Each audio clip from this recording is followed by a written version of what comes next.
I do not have 4 years of law, but I have 29 years of lawmaking. I'm happy I finally heard Senator Judge Erwin Tulfo is concerned about the justice or injustice to Vice President Sara. That's good news.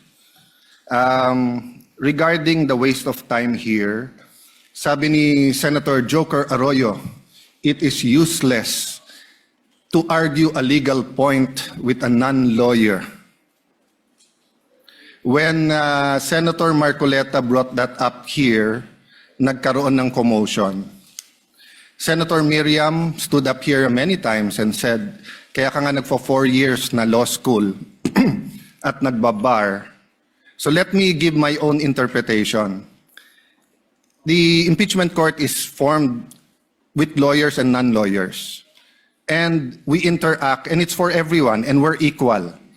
But if there's an engineer here or a doctor, and they talk about medical principles, I have to either study and argue on medical principles. Hindi ko pwedeng sabihin, hindi, ganito lang yan, logic lang yan, etc. Diba? So, ang legal principle natin today is simple, integrity ng court. So, allow me to mention that to the people and help educate my colleague here. The integrity of the court and the justices or judges is always relevant. So if the Supreme Court or COMELEC, Court of Tax Appeals, Sandigan Bayan is being heard and the judges are being threatened, you give them time. So we cannot take the impeachment out of context. May nangyayaring flood control scandal, may nangyayaring gulo sa Team Unity na hindi na united ngayon. We consider Senator Marcoleta and Senator Jinggoy political prisoners, weaponized yung Blue Ribbon Committee at weaponized yung ano. So Mr. President, hindi tama na sabihin na I wasn't, after we brought up the problem with NBI, they doubled down, naggumawa pa ng task force.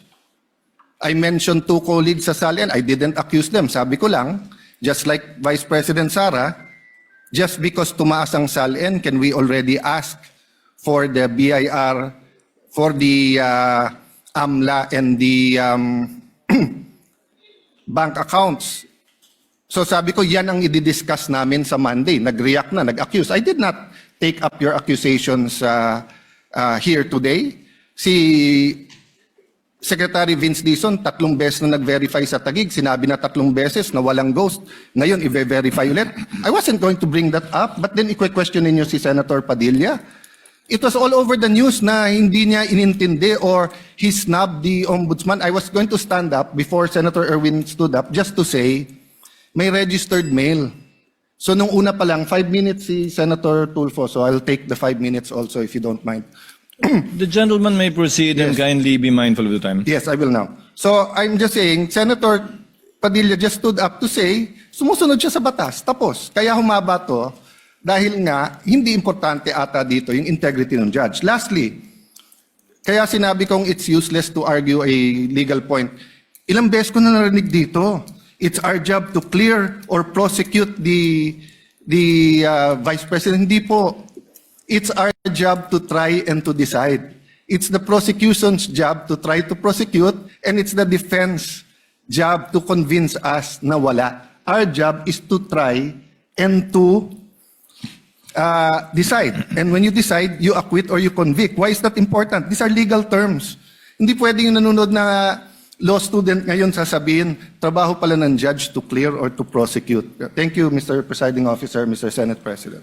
Thank you, Senator Judge Alan Cayetano. His remarks are noted. Senator Judge Soto, thereafter, Senator Judge Padilla, thereafter, the presiding officer shall make a ruling.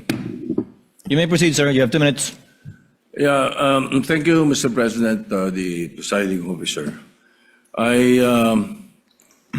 do not have 4 years of law, but I have 29 years of lawmaking. And I move that the manifestations of that we have heard be referred to the Senate proper.